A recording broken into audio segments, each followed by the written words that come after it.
गोरे रंग पे न इतना गुमान कर, गोरे रंग 2 दिन में ढल जाएगी।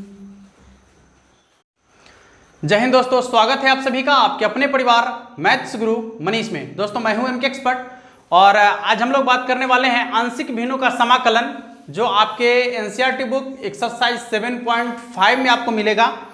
देखिए, आंशिक भिन्नों के समाकलन को जानने से पहले आपको थोड़ा सा भिन्न के बारे में जानना होगा। आप लोग सभी भिन्न के बारे में जानते हैं। भिन्न जो होता है आपका 2 प्रकार का होता है, एक होता है आपका उचित भिन्न और एक होता है अनुचित भिन्न। अब आप इसको समझते होंगे अच्छा से। जैसे देखिए 1/2 लिखे तो यहां पर क्या है कि अंश में छोटी संख्या है और हर में बड़ी संख्या है, तो इसको बोलते हैं उचित भिन्न। ठीक है, इसको बोलते हैं उचित भिन्न। समझने का प्रयास कीजिएगा, इसको बोलते हैं उचित भिन्न। यह आपका उचित भिन्न है। और यदि अंश में बड़ा संख्या हो और हर में छोटी संख्या हो तो इसको बोलते हैं अनुचित भिन्न। ठीक है, अनुचित भिन्न। अब आप एक बात को समझिए कि ये आपका उचित भिन्न है और ये आपका अनुचित भिन्न है। तो ये क्यों है ये आपको मालूम है, ठीक है, क्योंकि 7-8 में पढ़ना है भिन्न के बारे में। तो जो अनुचित भिन्न है उसको उचित भिन्न में कैसे बदलते हैं हम लोग, थोड़ा सा समझने का प्रयास कीजिएगा।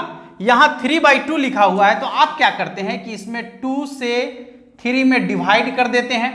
कितना हो गया 1, यहां 2, फिर आपका हो गया 1। तो इसको लिखेंगे क्या 1 पूर्णांक 1/2 या फिर 1 + 1/2, दोनों एक ही चीज है। 1 + 1/2 लिखे 1 या 1 पूर्णांक 1/2 लिखे, दोनों एक ही बात है। देखिए गुना करके 2 × 1 = 2 × 1 3/2, जैसे कि तैसे है।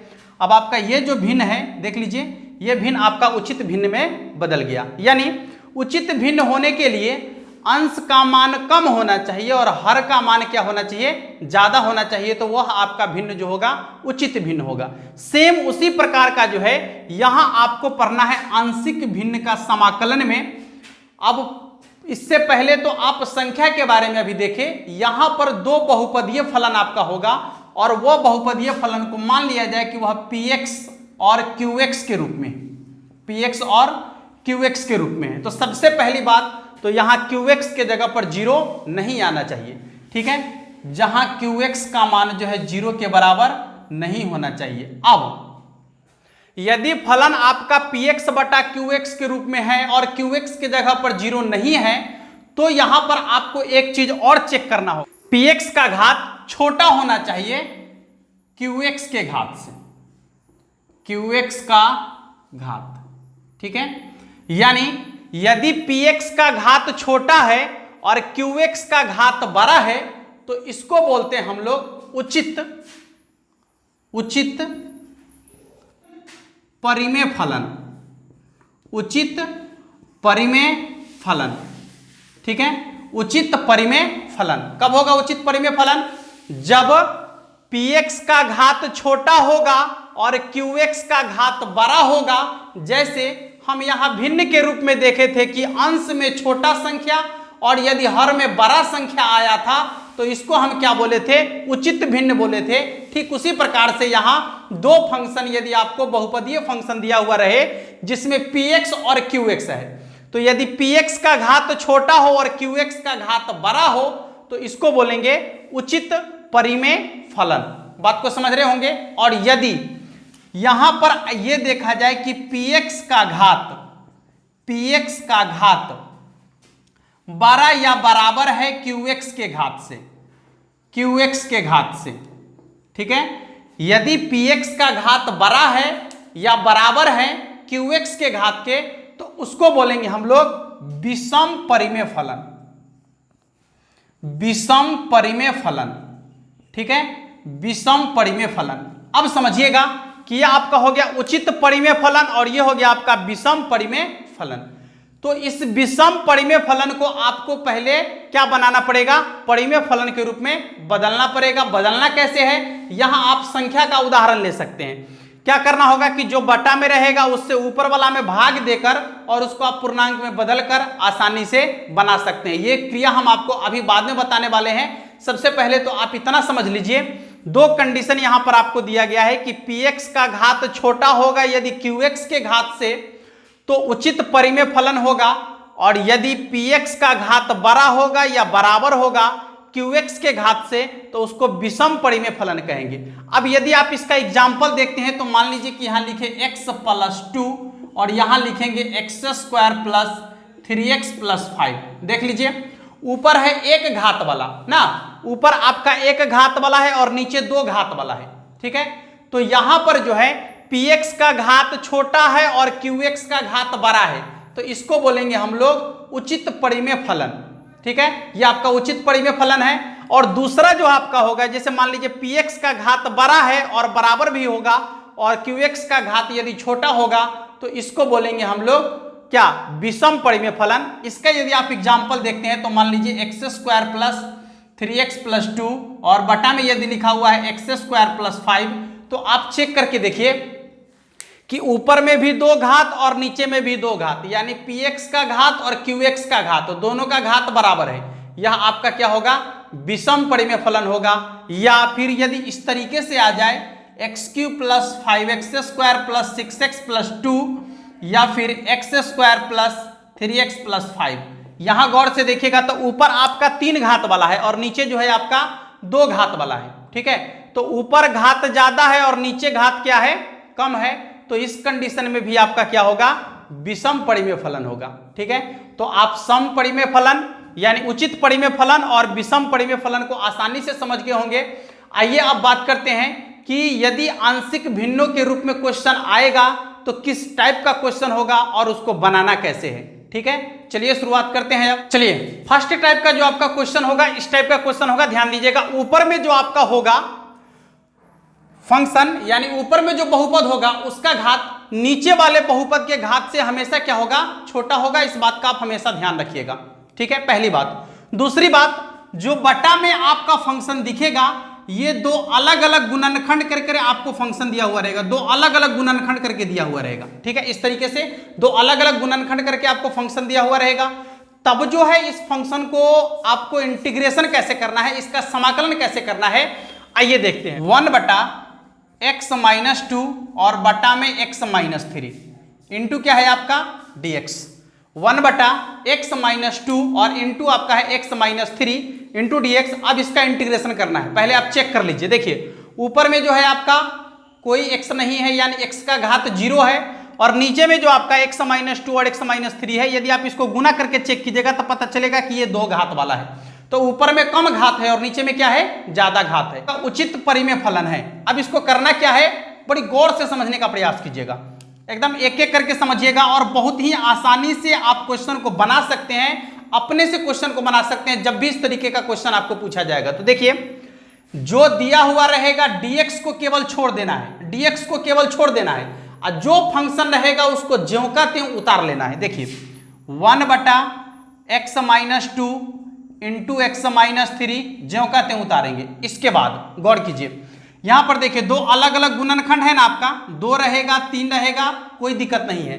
आपको क्या करना है, बारी बारी से सबको एक एक करके अलग अलग करना है। जैसे पहला को अलग करना है तो ऊपर में लिखना है a, हमेशा a बटा में x माइनस 2 प्लस, बीच में प्लस का चिन्ह लिखना है। अब दूसरा को लिखना है तो ऊपर में लिखना है b बटा में x माइनस 3, ठीक है। यदि मान लीजिए कि एक और आ जाएगा तो प्लस c x माइनस 3, लेकिन इस बात का हमेशा याद रखिएगा आप कि ये x माइनस 2 x माइनस 3 यानी दोनों गुणनखंड जो होगा इसमें कोई स्क्वायर वगैरह नहीं होना चाहिए। रैखिक बहुपद के रूप में दोनों गुणनखंड आपका होना चाहिए, रैखिक गुणनखंड होना चाहिए, रैखिक बहुपद के रूप में दोनों गुणनखंड होना चाहिए, स्क्वायर वाला नहीं होना चाहिए, ठीक है। चलिए 2 है तो 2 को लिख दिए, इसको मान लेते हैं समीकरण 1, ठीक है। इसको मान लेना है आपको समीकरण 1। अब आपको निकालना है a और b का मान, समझिएगा कैसे निकालना है। देखिए 1 बटा में x minus 2 into x minus 3 और बराबर, जब आप इसका लॉसा लीजिएगा तो इसका लॉसा क्या होगा, x minus 2 into x minus 3। देखिएगा x माइनस 2 से x माइनस 2 कट जाएगा तो a बटा में क्या हो जाएगा, a इंटू एक्स माइनस 3 और प्लस, यहाँ देखिए x माइनस 3 से x माइनस 3 कट जाएगा तो b को गुना करेंगे x माइनस 2 से, क्या हो जाएगा b इंटू एक्स माइनस 2, ठीक है। ये देखिए बटा वाला है, सेम टू सेम आपका कट जाएगा। अब इधर ध्यान दीजिएगा, जो है उसको ज्यों का त्यों लिखिए। 1 बराबर में आपका हो जाएगा a इंटू एक्स माइनस 3 और plus b into x minus 2। अब आपको यहां से मान निकालना है। मान निकालने का आपको दो तरीका हम बताएंगे। एक तो आपका यहां से भी मान आप निकाल सकते हैं डायरेक्ट। कैसे निकालेंगे देखिए, यहां x माइनस 3 आपको दिख रहा है, यहां x माइनस 2 दिख रहा है। जो दोनों गुणनखंड आपको दिख रहा है, सिंपल में आपको क्या करना है कि ये आपका जो चिन्ह रहेगा, जो फंक्शन रहेगा उसको यहां लिख लीजिए। जैसे x माइनस 3 बराबर में 0 लिख लीजिएगा, ये प्लस में उधर कहां चला जाएगा, माइनस में, तो हो गया x बराबर 3। इधर देखिए क्या है, x माइनस 2 जो रहेगा उसके बराबर में 0 लिख देना है, और ये माइनस में उधर कहां चला जाएगा, प्लस में, तो यहां हो गया x बराबर 2। यानी आपको करना क्या है, एक बार जहां भी x दिख रहा है x के जगह पर सब में 3 रख दीजिए, ठीक है। फिर उसके बाद एक बार सब में x के जगह पर 2 रख दीजिए, तो a और b का मान आपको आसानी से निकल जाएगा। और दूसरा है तुलना करके इसको आप मान निकाल सकते हैं, वो भी आपको हम बताएंगे। अगले प्रश्न में तुलना करने वाला बता देते हैं, इसमें आपको ये बता देते हैं, ठीक है। देखिए तो आपको क्या करना है, एक बार x बराबर 3 रखना है। लिखेंगे x बराबर 3 रखने पर, ठीक है, x बराबर 3 रखने पर। तो जब x बराबर 3 रखिएगा तो क्या हो जाएगा, 1 बराबर a इंटू यहां रखेंगे 3 minus 3 plus b into x के जगह पर 3 माइनस 2, ठीक है। ये हो जाएगा आपका 1 बराबर 3 में से 3 घट गया तो 0, और 0 को a से गुना करेंगे तो कितना हो जाएगा, 0, प्लस आपका बच गया कितना, b, और 3 में से 2 घट गया तो 1 को b से गुना करेंगे तो कितना हो जाएगा, b। इसीलिए जो b का मान है वो कितना के बराबर आ गया आपका, 1 के बराबर। b का मान कितना के बराबर आया, 1 के बराबर। अब आपको निकालना है a का मान, तो क्या रखना है, x बराबर 2 रखना है। 3 रख लिए ना, अब x बराबर 2 रख लीजिए। लिखेंगे x बराबर 2 रखने पर, तो जब x बराबर 2 रखेंगे तो क्या होगा, देखिए ज्यों कहते हो, a बराबर a इंटू एक्स के जगह पर 2 रखना है तो 2 माइनस 3 और प्लस b इंटू एक्स के जगह पर 2 रखना है तो क्या हो जाएगा, 2 माइनस 2।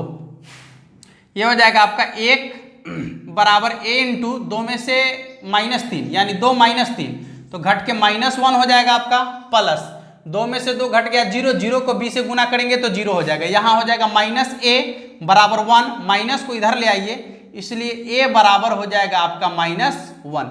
अब देखिए a का मान -1 निकल गया, b का मान 1 निकल गया, ठीक है। यही आपको निकालना था।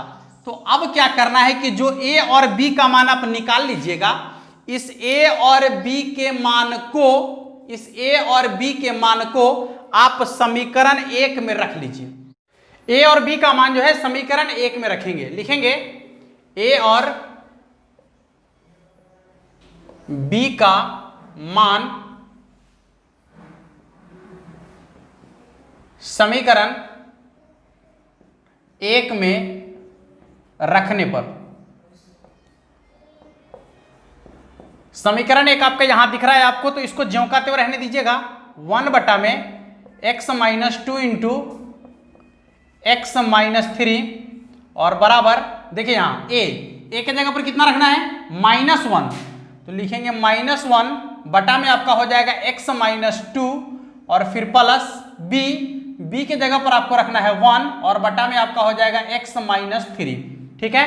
दोनों तरफ समाकलन कर देंगे। दोनों तरफ समाकलन करने पर, दोनों तरफ समाकलन करने पर, जब दोनों तरफ समाकलन करेंगे तो क्या हो जाएगा, देखिए इंटीग्रेशन ऑफ 1 बटे x minus 2 into x minus 3, ठीक है, 1 बटे x minus 2 into x minus 3 और इंटू आपका हो जाएगा dx बराबर, यहां हो जाएगा, देखिए -1 को बाहर कर लेते हैं, माइनस को बाहर कर देते हैं, तो 1 बटा x minus 2 into dx plus 1 बटा एक्स माइनस 3 इंटू क्या हो जाएगा, dx, ठीक है।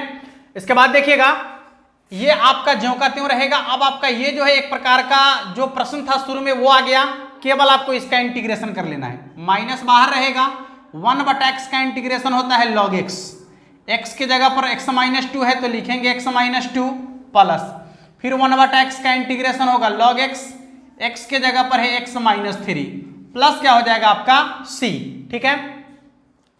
अब आपको क्या करना है कि यहां से जो है देखिएगा इस लॉग को बाहर करेंगे, ठीक है। जब यहां से आप लॉग को बाहर कीजिएगा या थोड़ा सा सजा लीजिए, प्लस वाला को पहले लिख दीजिए, माइनस वाला को बाद में लिखिए, तो हो जाएगा log x minus 3 minus log x minus 2 और प्लस आपका है c। अब देखिए दोनों में लॉग लॉग आपका मिल रहा है, तो लॉग को जैसे ही बाहर करेंगे तो आपको बता दिए हैं कि जो माइनस में होगा वो भाग में जाएगा, जब गुना में रहेगा तो जोड़ में जाएगा, ठीक है। लॉग को बाहर कर दिए तो ये माइनस वाला है ना, तो ये भाग में चला जाएगा, यानी x माइनस 3 बटा में हो जाएगा x माइनस 2 और प्लस आपका क्या होगा c। तो इस तरीके से आपका क्वेश्चन आसानी से बन जाएगा, ठीक है दोस्तों। तो ये आपका एक क्वेश्चन बन चुका है। इसी तरीके का एक और क्वेश्चन अभी हम देखेंगे और उसको बनाएंगे। एक दो क्वेश्चन आप लोग को भी दिया जाएगा बनाने के लिए, आप लोग उसको बनाइएगा और उसका आंसर जो है आप कमेंट बॉक्स में जरूर लिखिएगा। चलिए देखते हैं दूसरे प्रश्न को। आइए दूसरे प्रश्न को देखते हैं। क्वेश्चन आपका यहाँ लिखा हुआ है, देखिए x माइनस 1 बटा में है x plus 2 into x minus 3। समझिएगा कि यहाँ एक घात वाला है और नीचे जो है आपका क्या है, दो घात वाला है, ठीक है। तो यह जो आपका फलन है ये आपका उचित परिमेय फलन है, तो आप इसको डायरेक्ट इसका इंटीग्रेशन बना सकते हैं। अनुचित होता है तो फिर आपको जो है उसको बदलने की जरूरत है, लेकिन इसको बदलने की कोई जरूरत नहीं है। देखिएगा वही कार्य करना है जो अभी हम किए हैं। लिखेंगे हल,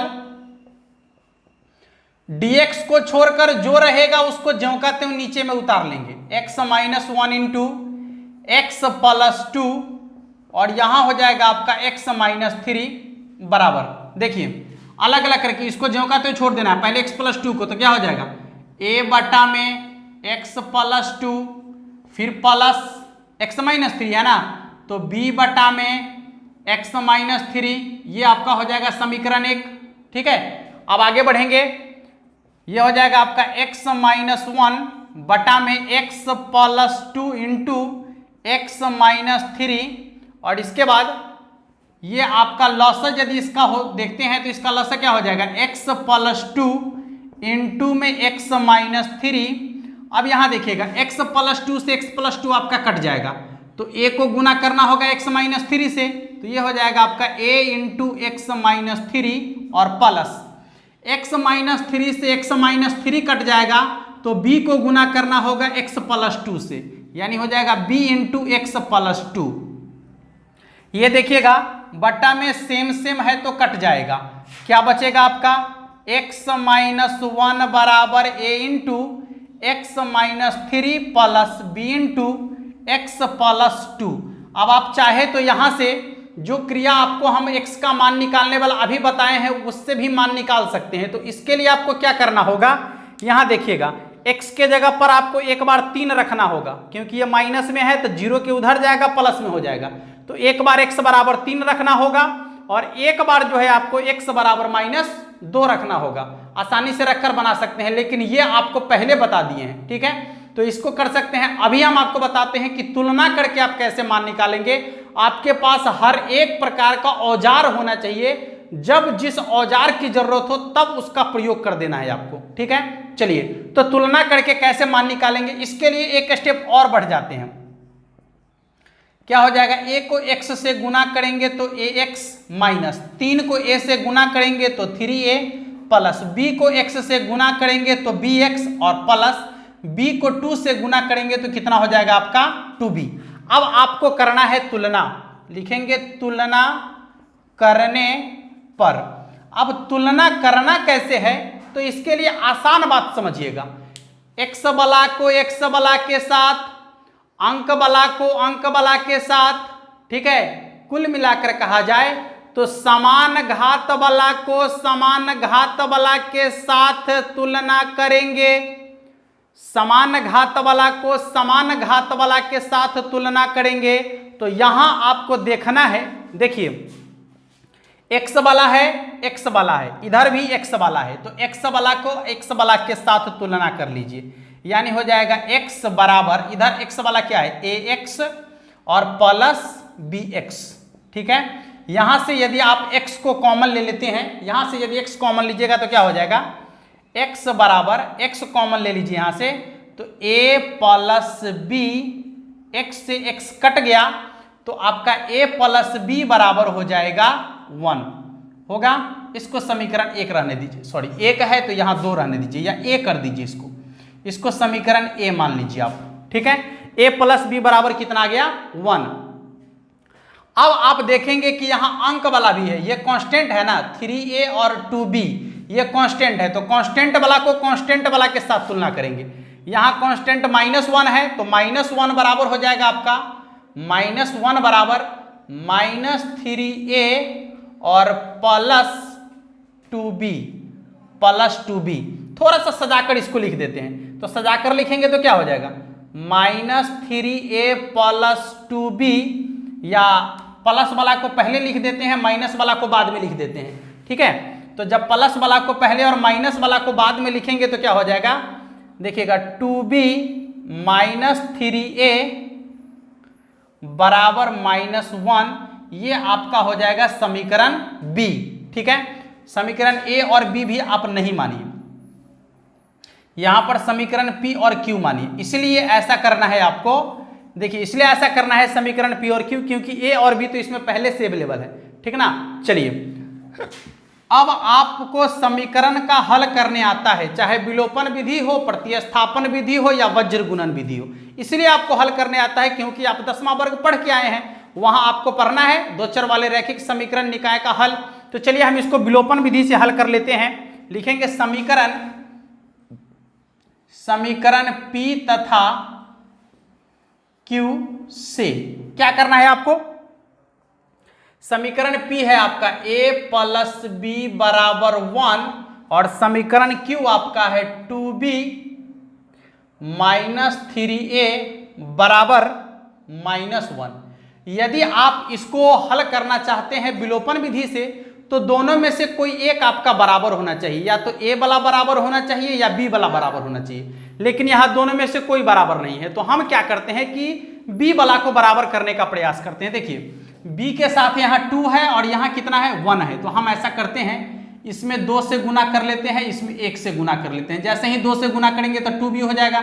चलिए लेकिन गुना करना है सब में, तो हो जाएगा 2a प्लस 2b बराबर 2 को 1 से गुना करेंगे तो 2, 1 से गुना करना है ज्यों कहते हो 2b माइनस 3a बराबर हो जाएगा -1। देखिए जो कटने वाला है उसका चिन्ह आपका समान है, तो लिखेंगे 2b है और यहाँ 2b है, तो क्या करेंगे लिखेंगे घटाने पर, और घटाने पर नीचे वाला का चिन्ह बदल जाता है, तो ये हो जाएगा माइनस प्लस प्लस, ये 2b से 2b कट जाएगा, ठीक है। यहाँ देखिए 2a और यहाँ आपका है प्लस 3a, तो जोड़ेंगे तो कितना हो जाएगा 5a बराबर इधर कितना हो जाएगा, तो 2 और 1 3, यानी हो जाएगा आपका a बराबर 3/5, ठीक है। a का मान कितना निकल गया 3/5, और यही a का मान समीकरण P में रख लीजिए या Q में रख लीजिए तो B का मान निकल जाएगा।